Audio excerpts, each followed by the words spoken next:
Clara Levin always locked her front door twice, once for safety, once for peace of mind.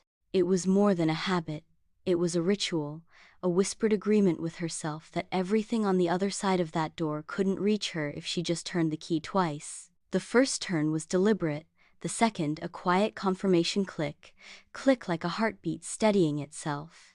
She lived alone in a fourth-floor apartment above a half-empty bookstore and a laundromat that never fixed its flickering sign. The kind of place where nothing dramatic ever happened. Predictable. Controlled. Exactly what Clara needed. At 38, she'd spent most of her adult life solving other people's nightmares. As a criminal profiler for the Bureau, she had peered into the darkest recesses of the human mind and learned to speak the language of monsters. She knew the cadence of a liar's breath, the way guilt settled in the shoulders, the flicker of a predator's gaze before it struck. But the last case, Mira Holloway, left something inside her shattered. The Bureau called it compassion fatigue. Clara called it being too human. She quit after Mira's body was found. Bought this quiet apartment with its thin walls and humming radiator. Painted the walls a calming sage green, as if color could ward off memory. Adopted a cactus she named Edwin, because pets felt like too much responsibility, too alive, too fragile. And she got a job in a sterile forensic lab, cataloging evidence from behind the safety of a monitor where pixels couldn't bleed. But safety is a fragile illusion. It began with a scarf. Specifically, a red wool one with a moth hole in the corner, pulled halfway out of the fourth drawer in her bedroom dresser. Clara noticed it one morning while brushing her teeth, mint burning her tongue as she froze in the doorway. The drawer was slightly open, the scarf draped like a flag of surrender. She stood there for a moment, toothbrush suspended midair, heart quickening. She always kept her drawers closed. Always. She knelt and pushed it back in, fingertips lingering on the wood grain. Told herself she probably hadn't shut it properly after doing laundry. She was tired, overthinking. But the next morning, it was a different scarf, a frayed gray one she hadn't worn in years, still the same drawer. By the third morning, her mouth went dry when she entered the room. The drawer was open again, wider now, and her favorite blue silk scarf lay twisted across the floor like a trail leading to the foot of her bed. Clara locked her bedroom door that night, then sat awake, staring at the dresser, her knees drawn to her chest. Her apartment was small: kitchen, living room, bathroom, and the bedroom. No secret doors, no crawl spaces. She checked the windows, all locked. She even sprinkled baby powder on the floor around the dresser to catch any footprints, the fine white dust settling like fresh snow. Nothing. It happened again anyway. The drawer opened, the scarf changed. And Clara, once an expert in unraveling patterns of behavior, suddenly found herself the subject of a mystery she couldn't profile. She propped her old phone on a stack of books and recorded the room overnight, the red light of the camera blinking like a warning. The next morning she watched the video, fingers trembling around a mug of tea gone cold. Around 3:17 a.m., while her body lay motionless under the blankets, the fourth drawer slid open.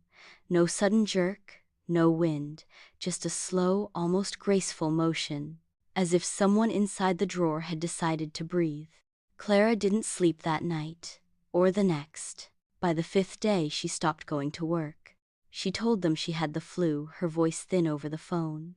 But the truth was, she was afraid to leave the apartment, afraid the drawer would do more than open, that it might start whispering.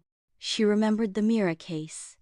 A 16-year-old girl vanished after attending a study group. Her last known location, her boyfriend's house. Jonah Graves, 17, quiet, academically gifted. Clara had been part of the profiling team brought in to assess the suspect pool. Jonah fit the profile. Sort of. But something had bothered Clara, something in the way the evidence aligned too perfectly, too clean. Real crimes were messy. And when they found Mira's body buried in a shallow grave behind Jonah's shed, Clara's doubt cost her everything. Her team, her career, her belief in her own instincts. Because she wasn't completely wrong. And that was what haunted her. She'd fought with Baines about it. Emery Baines, lead forensic psychologist. He was calm, unflappable, always dressed in slate gray suits and soft smiles. He dismissed her concerns with practiced patience. "You're too close to this," he'd said. "Take a break, Clara. Get some perspective." Perspective didn't bring Mira back. One night, she knelt beside the fourth drawer, determined to see if anything was hidden inside. She ran her fingers along the edges, the base, the grooves where the wood had worn smooth with time. Something caught a rough edge, tucked in the seam between the drawer's bottom and back. It was a photo, folded tight. She unfolded it with trembling hands. Mira, bound to a chair, eyes wide open, gagged. The date scrawled in the corner was 2 days before the police had recovered her body. Clara dropped the photo. Her vision tunneled. This picture wasn't in the case file. She would have remembered, and if it existed, someone had kept it hidden. That someone had placed it in her drawer. Or maybe, had always known it was there. She tore open her closet, dug through an old box of contraband files she wasn't supposed to keep. She laid out the entire case on her bed, but nothing matched the image in her hand. Then she saw something else in an old journal she had kept during the Mira case. Notes, observations, and sketches of suspect profiles. Her own handwriting trembled across the pages as she flipped through. She found one entry. If Baines were a suspect, he'd pass every test, but that smile, it's too practiced. She called Andrew, the digital forensics tech from her lab. Someone she trusted, barely. "I need you to look at something," she said. She sent him the overnight video. An hour later he called back.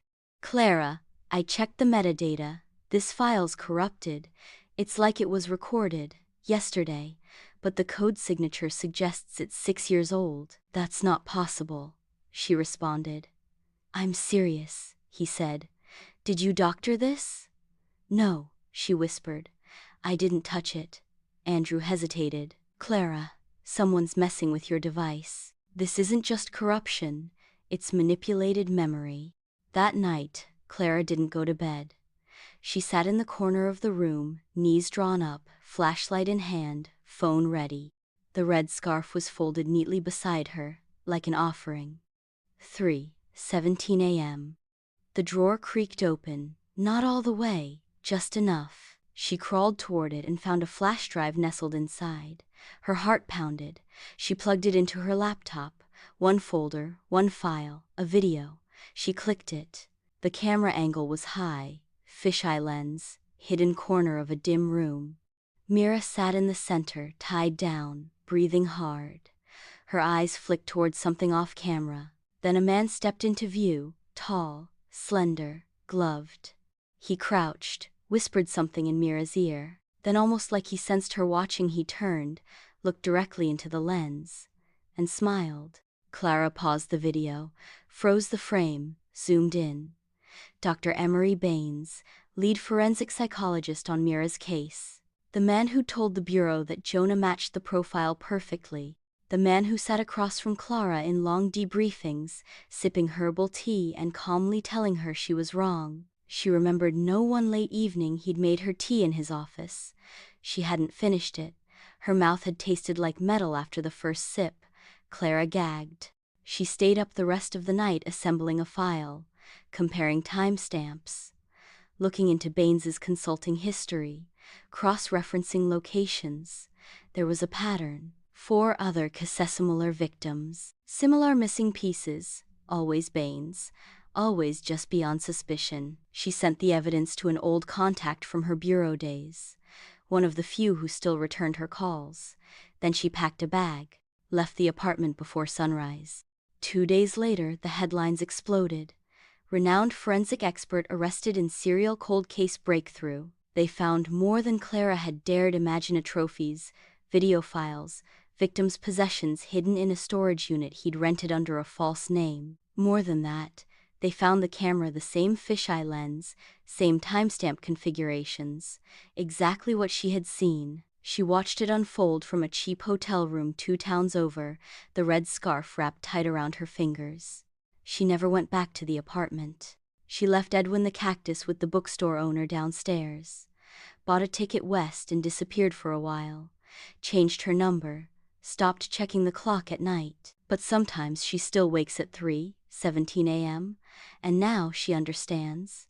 The night doesn't just open drawers, it opens eyes. Enjoyed the story? Like, subscribe, and hit the bell so you never miss the next one.